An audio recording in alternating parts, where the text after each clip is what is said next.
Tea media ప్రేక్షకులకు స్వాగతం, సుస్వాగతం. ప్రశ్న మీది, సమాధానం నాది. ఈ కార్యక్రమంలో మన ప్రేక్షకులు అడుగుతున్న అనేక ప్రశ్నలకు సమాధానాలు ఇవ్వటం అనేది మనం తరచూ మీరు చూస్తూనే ఉన్నారు. ఈ కార్యక్రమం అనేక మందికి ఉత్సాహాన్ని, ప్రేరణని కలిగిస్తుంది. అందుకు మాకు వస్తున్న వివిధ సందేశాలే కొలమానం. అయితే ఈరోజు వచ్చిన లేదా ఆ సమస్య ఏంటి, మరి అది ఎంతవరకు మనం దాన్ని పరిష్కారం చెప్పగలమనే దాన్ని ఒకసారి పరిశీలిద్దాం. నా పేరు సరస్వతీదేవి, మా అమ్మాయి పేరు సుప్రజ. అయితే మా అమ్మాయికి ఇప్పటికీ 28 ఏళ్ళు వచ్చేసాయి. మేము గత 4 సంవత్సరాలుగా ఆమె వివాహం కోసం ప్రయత్నిస్తూనే ఉన్నాం. ఇక్కడ వివాహం కావటం లేదు అనే దానికన్నా కూడా ఇందులో మా అమ్మాయి నిర్లక్ష్యమే ఎక్కువగా కనిపిస్తుంది. కాసేపు చేసుకుంటానంటుంది, కాసేపు చేసుకోను అంటుంది. ఎంత మంచి సంబంధం వచ్చినా కూడా దాన్ని ఏదో రకమైన వంక పెట్టి తిరస్కరిస్తోంది. అసలు కొన్ని సందర్భాల్లో వివాహం గురించి చాలా వ్యతిరేకంగా మాట్లాడుతుంది. వివాహం చేసుకుంటేనే జీవితమా, వివాహం చేసుకోవడం తప్పనిసరా, ఇప్పుడు నేను హాయిగా ఉన్నాను, నాకెందుకు అని ఒకసారి వితండ వాదం వేస్తూ ఉంటుంది. మాకుది తల్లిదండ్రులుగా చాలా ఆందోళన కలిగిస్తుంది. దయచేసి ఆమెకి వివాహం అయ్యే మార్గాన్ని ఏదైనా మాకు తెలపగలరు. ఆమె నక్షత్రము పుష్యమి నక్షత్రము, కర్కాటక రాశి. కనుక ఏదైనా మీరు చేతనైన సలహా చెప్పి మమ్మల్ని ఒడ్డెక్కించగలరు.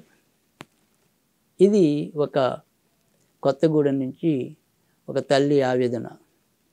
నిజమే, కొడుకులు పెళ్ళి కాకపోయినా లేదా మన సంతానంలో వారు మరి వయసు వచ్చి పెళ్ళి కాలేదు అంటే తల్లిదండ్రుల యొక్క బాధ వర్ణనాతీతం.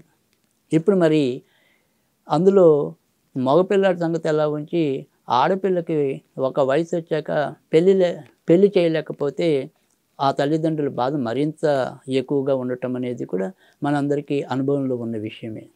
ఇక్కడ ఇవాళ మరి ఈమె కూతురు ఏదైతే ఉందో ఆమె పెళ్ళికి విముఖతగా ఉంది అని చెప్పి ఆమె చెప్తుంది. ఆమె యొక్క నక్షత్రం అనేది ఇచ్చారు కానీ ఆమె పేరు అనేది మరి తెలియజేయలేదు. ఈవిడ పేరు మాత్రం సరస్వతీదేవిగా చెప్పడం అనేది జరిగింది. అయితే ఇక్కడ ఇవాళ ఈ అమ్మాయినే కాదు, చాలామంది ఇటు యువత అనేది కొద్దిగా పెళ్ళి పట్ల వారు ఒక ఏమంటాము, అదొక ప్రతిబంధకంగాను, ఒక కారాగారంగాను వీళ్ళు ఎక్కువ మంది భావించడం అనేది కూడా జరుగుతూ ఉంది. ఎందుకంటే పెళ్లి చేసుకుంటే స్వేచ్ఛ తగ్గిపోతుందని, ఒకరి మీద ఒకరి పెత్తనాలు పెరుగుతాయని, ఈ రకంగా ఎవరికి వారి కొంత వ్యతిరేకతని ఈ వివాహ విషయంలో పెంచుకోవటం అనేది శోచనీయం. కానీ సమాజంలో రాను నెమ్మదిగా కొద్దిగా ఈ వివాహ వ్యవస్థ ఏదైతే ఉందో అది కొంత దాని యొక్క ప్రతిష్టని తగ్గించుకునే క్రమంలోకి ఉపక్రమిస్తోంది అని చెప్పడంలో సందేహం లేదు. కానీ మనకి ఏదైతే ధర్మార్థ కామ మోక్షాలు అనేవి ఏదైతే ఉన్నాయో ఆ 4 మార్గాలు అంటే ఆ వాటి యొక్క ఏవైతే మరి గృహస్థ జీవితం అనేది కానీ లేదా ఒక మనిషి జీవితంలో ఈ పెళ్ళి అనేది కూడా తప్పకుండా మనము ఆచరించవలసిన విషయం.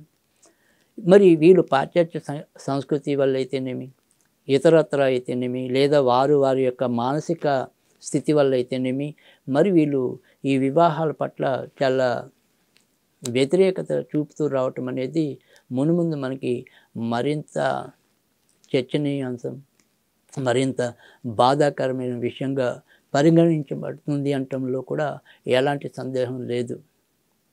ఇది మరి ఏదైనప్పటికీ కూడా సాధ్యమైనంత వరకు యువత ఈ పెళ్ళి అనేది ఆ పెళ్ళితో మరి వారి యొక్క ఇద్దరు కూడా ఆనందమైన జీవితాన్ని, సంతృప్తికరమైన జీవితాన్ని, మరి మనకి ఉన్న ఏదైతే మరి సనాతన ధర్మం బోధించిందో ఆ సత్యాన్ని అవగతం చేసుకుని ముందుకు వెళ్ళాల్సిన అవసరమైతే ఉంది.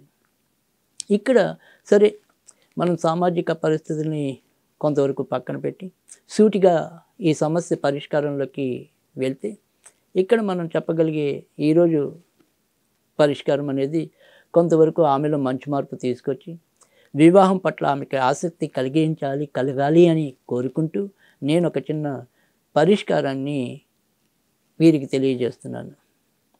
అది వాళ్ళకి తప్పకుండా మరి ముదాన్ని చేకూర్చాలనేది నా మనోవాంఛ. దీనికి మనం చేయవలసింది ఏంటంటే కనుక ఇంట్లో ఒక సుబ్రహ్మణ్య స్వామి ఫోటో పెట్టుకోవాలి. 6 మంగళవారాలు మనము ఒక పసుపు ముద్దని ఎలాగైతే కొద్దిగా పసుపు వినాయకుడు ఎలా చేస్తూ ఉంటామో అలాగే ఒక పసుపు ముద్దని మనం సుబ్రహ్మణ్యుడిగా భావించి దానికి ఎర్రబొట్టు పెట్టాలి. అంటే కుంకుమ బొట్టు కాకుండా ఏదైనా సరే సింధూరం ఆరెంజ్ కలర్లో ఉండే రంగు బొట్టు దాన్ని మనం పెట్టాలి ఇక్కడ కుంకుమ స్థానంలో. ఆ రకంగా 6 మంగళవారాలు పెట్టడం అనేది, 6 ఎర్ర ఒత్తులు వేసి దీపం వెలిగించడం అనేది, తర్వాత మరి అన్నము, పప్పు, నెయ్యి నివేదన చేయటం.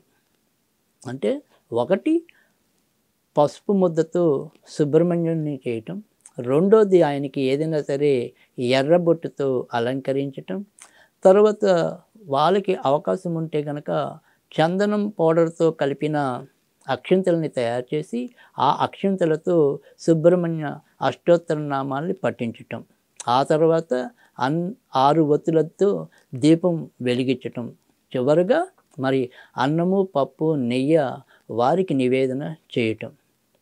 అలాగే ఇంచుమించు 6 మంగళవారాలు అంటే సుమారుగా 40 రోజులు ఉంటుంది కాబట్టి ఈ 6 మంగళవారాలు పూర్తయ్యే వరకు కూడా ప్రతిరోజు ఇప్పుడు నేను ఏదైతే చెప్తున్న చిన్న మంత్రం ఉందో ఆ మంత్రాన్ని భక్తి శ్రద్ధలతో 27 సార్లు లేదా 54 సార్లు 108 సార్లు క్రమం తప్పకుండా పఠించినట్టయితే తప్పకుండా ఆమెకి వివాహం చేసుకోవాలనే సద్బుద్ధి రావటం అనేది, తర్వాత కూడా ఒక మంచి సంబంధాలతో ఆమె యొక్క వైవాహిక జీవితం నడవటానికి ఇది ఎంతో కొంత ఉపయోగపడుతుంది అనేది నా వరకు నా అనుభవంలో ఉన్న సత్యం. ఇక్కడ ఆమె పఠించవలసింది పఠించవలసిన మంత్రం ఏదైతే ఉంటుందో ఓం సౌం సుబ్రహ్మణ్యాయ శీఘ్ర కళ్యాణం కురు స్వహ, ఓం సౌం సుబ్రహ్మణ్యాయ శీఘ్ర కళ్యాణం కురు స్వహ. ఈ రకంగా మరి మంత్రాన్ని నిత్యం జపించినట్టయితే తప్పకుండా వారికి వివాహం అవటం అనేది ఉంటుంది. తప్పకుండా శుభ ఫలితాలు కలుగుతాయి. వారందరూ కూడా బాగుండాలని మనస్ఫూర్తిగా ఆకాంక్షిస్తూ ఇది ఈరోజు ప్రశ్న మీది సమాధానం నాది కార్యక్రమం.